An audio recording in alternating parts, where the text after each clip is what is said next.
Oh, it's empty. This is pretty good though.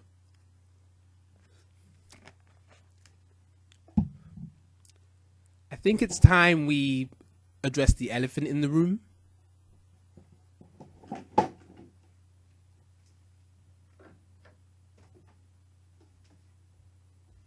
Yes. This is indeed a hand. I bring this up because we're going to talk about helping people, giving them a hand, reaching out to support them. When we do this, are we too liable to project our own selves onto them? I mean this in the sense that we throw often, or at least we are liable to throw blanket statements like, just do this, just do that. With the idea that if only the person did these one things, everything will be fine. Which ignores the fact that most people, at least adults, once we get past the age of, 5 and we're kind of helpless and we're like, hey,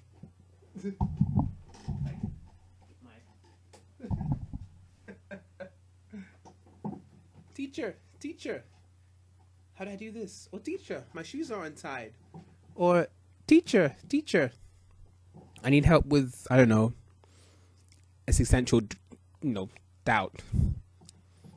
Like teacher, my parents said I was going to die one day. What does this mean? Teacher, please. Once we get past this age and become adults, there's often a point where most people have a bit too much pride to just ask people for help at the start, and often it gets to the point of being a bit adverse before they really reach out. Thus, in such situations, most people, when they do ask for advice, have already considered certain avenues. Well, most people. You watch those advice shows and like, oh, this is easy. And then sometimes it's easy to go like, oh, this is an easy situation. We'll just solve this. Like, I could solve this easily, right? But there's so much more context around it, like every sports fan would be like, oh, I could manage this team isn't hard.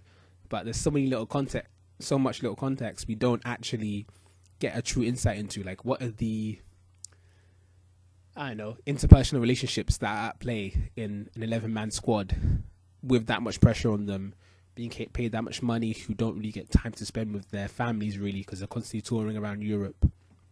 Even in the most talented teams, there's often even these issues, right? But I think I always flash back to, the classic 90s sitcom kind of trope where there'll be like a homeless guy, and I can always imagine like a New York accent, like, just get a job, like without realizing that they've probably never been in the situation where they've had to imagine what is it like to even have a solid base, like some kind of solid shelter to even apply for jobs from. When you apply for jobs now, do they not ask for your address most of the time? Or they ask, oh, where do you live? To see how easy it would be to commute, for example. Or is this homeless person expected to walk in with clothes that haven't been washed in 3 weeks? Or, such a disconnection from society in other manners that it's even hard to like just sit down in an interview room sometimes because other people come with their pompous selves. It's like there's so many little things people forget. Just get a job. It's like, I think about myself, even myself, when I was on benefits, and it was like I had to deliberate. Do I take the bus there and then walk home, or walk there and then take the bus? Because everything was an economic decision. Because on benefits it was much more helpful, and it was nice being able to not have to worry about that so much. Like, oh, I might have to walk to the interview because I can't afford the risk that comes from going to an interview for a job that may not even match my skill set, may not even like, or may not even get the job regardless of if the prior to issues aren't, problems. That I would have to minimize risks. When I was on benefits, it's been easier, of course, and I was able to not worry so much. But even then, you have finite income and you want to make the most out of that. For example, for me, 230 or £40, whatever. You want to make the most out of that. You want to spend that on food or long-term things. Buy a bit in bulk, for example. And I remember another thing to note when I was on benefits, it asked me, oh, do you have an internet connection? Do you have a stable internet connection? And that's when it was reiterated to me that there's people in situations where they don't even have that stability that allows them to say have a constant internet connection to just sit down and spam job applications, you know. And even then, when I was able to do that, thinking about if they have a similar skill set to me or similar experience level in certain things, it's still going to be difficult because you're obviously competing against other people who are seen as more viable. And then you look at other jobs, you're like, can I even afford to work minimum wage? I can, in my situation. So yeah, I can just get a job, but even then, it's like, even if I did want to work certain things, you go to a trial interview or something like that, and there's someone else who's more suitable. And then you think, I don't want to just get a job for the next 2 months. I want to get a job that I can feasibly see myself doing in 5 months. Naturally, you're not going to there'll be a point where you hit a wall and you won't be honest with, you're being dishonest with yourself to say, oh, everything's fine. Or you have to really, really struggle through, for £8 an hour? See, there's so many little issues with just get a job. Or just, you know, make money appear out of nowhere. Just get the money when you're paying rent or paying bills without thinking that, you know, for example, economic things like having stable income is quite a thing, or the classic, you know, out of touch politician or people who are just like, oh, just don't live beyond your means. But once again, let's go to the situation of someone who wants to live within a commutable distance to their job, which is the most viable job, at least for now or the next year or so, to bring a decent amount of income.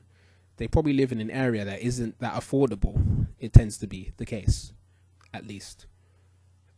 So, you know, the rent is too damn high and you want to pay for food, and, you know, meal deal isn't £3 anymore, is what I've heard, or what I've gathered. Probably by now, predictably, the meal is what, £3.50 now in London?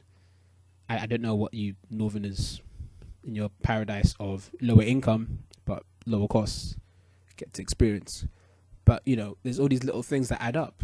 You know, it'll be nice to live in a house that has heating, for example, and a consistent internet connection, you know, shemada, or etc. How etc. is used functionally in Mandarin. Anyway, so you can only downsize so much without having to, you know, in London we may refer to these people as the Zone 6 squad. Yeah, they live in an affordable house, but, you know, they're literally commuting on the train half asleep because they have to wake up at 6 a.m. like latest to get to a job without any true issues. So it comes from often this place where people may have never been through a certain issue, or it doesn't really apply to them. So they think of it as a quick fix issue. So they've not actually sat down and thought, when they give people advice, hey, what have you gone through already? Tell me tell me the things that you've really tried out, and then I'll try and brainstorm with you. It's just, oh, just do this. Just get a job. Just, you know, the supply is big in places like China that still have deep issues with like gender roles and racism.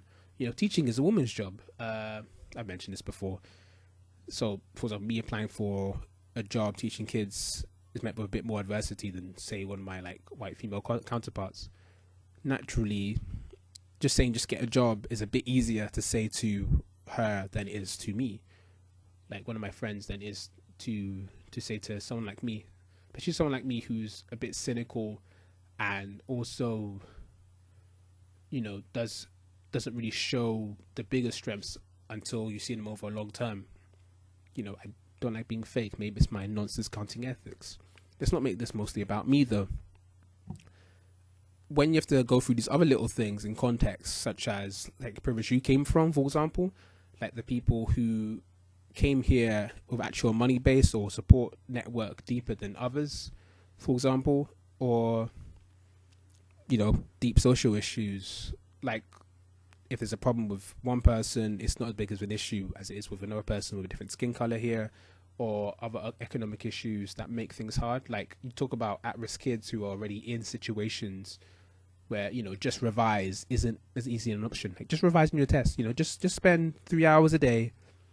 That, oh, but when I have to like kind of look after my younger sibling, and then I have to also kind of deal with, like, you know, at least low level abuse consistently from like my uncle or my other siblings or my cousin or some other bullshit, or even if all these things are fine, and it's just a sheer case of, oh, we live in quite a small house, so it's hard to even get the space to find a quiet space to revise. Like even if my other siblings and family are being quiet, it's hard to find that clear space.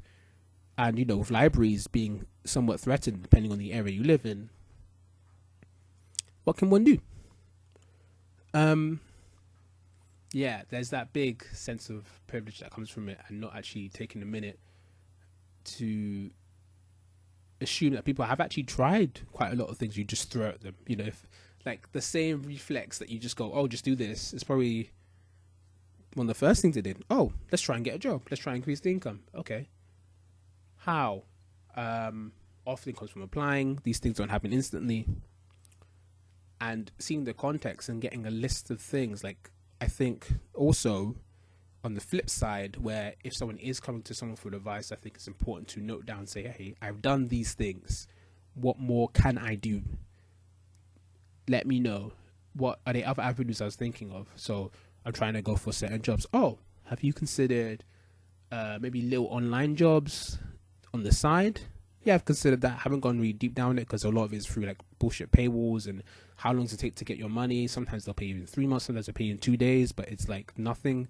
So you rather spend your time trying to get, like, you know, real tangible jobs that you go to a workplace.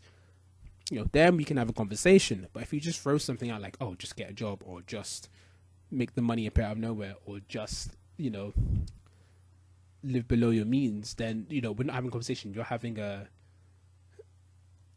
you know, a counter rant that has no real substance, because you're not living in the real world. You're living in this straw man world where the advisee, the person seeking advice, doesn't live. They live in the same real world you live in, except in a probably different world, because you probably benefited from certain things or not had to go through certain things that they have.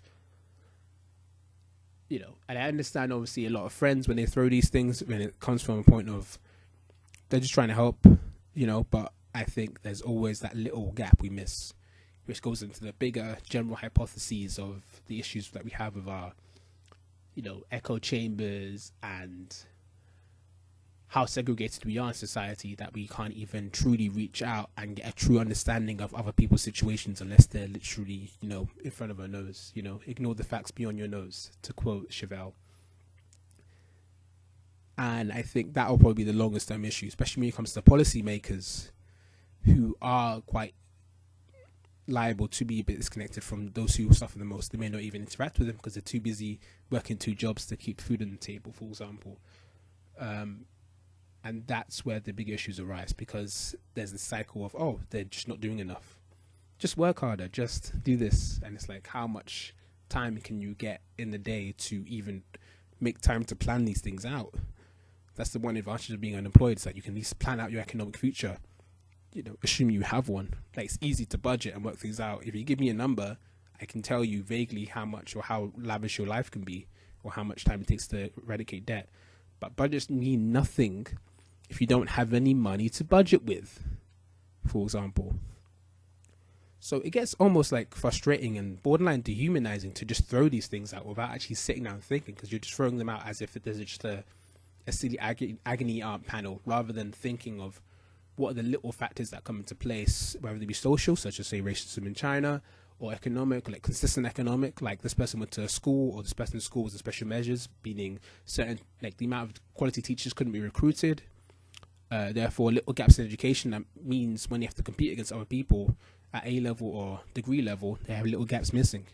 So they have to catch that up themselves, even though they expected to already have that, because, you know, you expected their teachers already cover that, right? Or so many other things that aren't taken into context because you didn't take the time out to actually sit down and say, okay, what have you tried? I think that's an important angle to look at once you give people advice. What have you tried? then we can have a conversation. Until then, enough. That like enough of this bullshit idea that you're trying to help people out. You actually are looking out for them, when really you just want to throw statements out and throw your opinions out without actually sitting down and actually evaluating them and evaluating the facts and the context around them.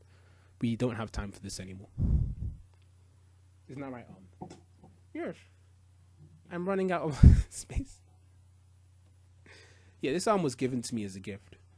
How would I fit in this suitcase? I mean, just put it in. You know what I mean? Just reach out. You know, enough of handouts.